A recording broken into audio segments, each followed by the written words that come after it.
정신과에서 치료하는 방법이 두 가지가 있습니다. 하나는 약물로 인한 치료가 있고요. 또 하나는 상담을 잘하는 거가 또 하나의 치료법입니다. 그래서 보통 정신과 의사들은 사람의 심리를 공부하고 정신을 안정시키는 방법으로 대화를 하죠. 그것은 특별히 배우는 겁니다. 실제로 효과도 있고요. 이렇게 몸의 병은 대화를 통해서 정신적인 기능을 사용해서도 어느 정도 회복이 가능하답니다. 그러면 이 정신적인 기능이 회복되는 것이 말만 도움이 되겠습니까? 아닙니다. 신체 건강이 좋아지면 정신 건강도 좋아지게 되어 있습니다. 그 점을 알려주는 단적인 증거가 있습니다. 현대의학도 인정하는 증거가 있는데, 그것은 이 현대의학은 그 모든 정신과 질환 있잖아요.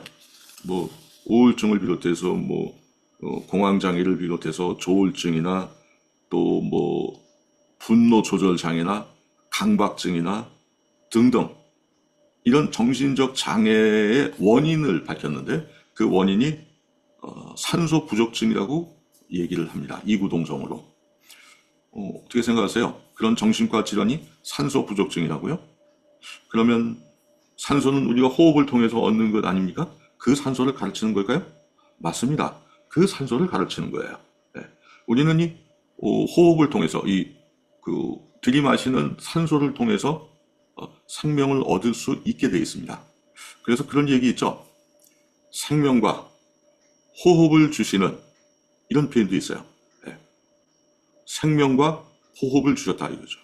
호흡은 무엇이냐면 생명을 유지시켜주는 힘입니다. 네. 그래서 이 생명은 호흡에 의존해 있어요. 호흡이 끊어지면 생명도 끊어지는 겁니다. 생명이 존재하려면 호흡이 필요해요. 그러니까 이 호흡을 통해서 공급받는 것은 산소입니다. 그러면 산소가 부족하면 생명이 안 들어오면 생명이 끊어진다는 거니까 산소가 부족하면 영향을 받을 수 있다는 얘기가 되겠죠. 그러면 산소가 부족하면 어떤 문제가 생기는 걸까요? 몸속에서. 머리에서는 그런 일이 벌어집니다. 먼저 산소는 적혈구가 가져가죠. 피의 적혈구가 영양하고 가지고 갑니다. 산소가 부족하면요. 영양이 제 역할을 못합니다. 그래서 기운이 안 나요. 아무리 먹어도 산소가 부족하면 태울 연료가 없는 겁니다. 끓이려고 맛있는 고기나 맛있는 반찬을 이렇게 가마솥에다 올려놨어요. 근데 땔감이 부족해요. 그러면 제대로 요리가 되겠습니까? 그러면 요리가 안 되는 상태로 지기멸멸해가지고 시간이 많이 지났어요. 만일 뜨거운 여름이라고 치면 그러면 제대로 열이 공급이 안 돼요. 나중에는 어떻게 되죠? 그 음식은 상할 겁니다. 그것처럼 그 산소가 부족하면 영양이 변질이 됩니다. 독소로. 이제 이제 변질됐다가 그것이 이제 독소로 바뀝니다. 그런 일들이 뇌에서도 벌어진다는 겁니다. 그러니까 뇌에 산소가 부족하면 뇌에 들어가 있는 영양들이 부패 과정을 겪고 독소로 바뀐다는 겁니다.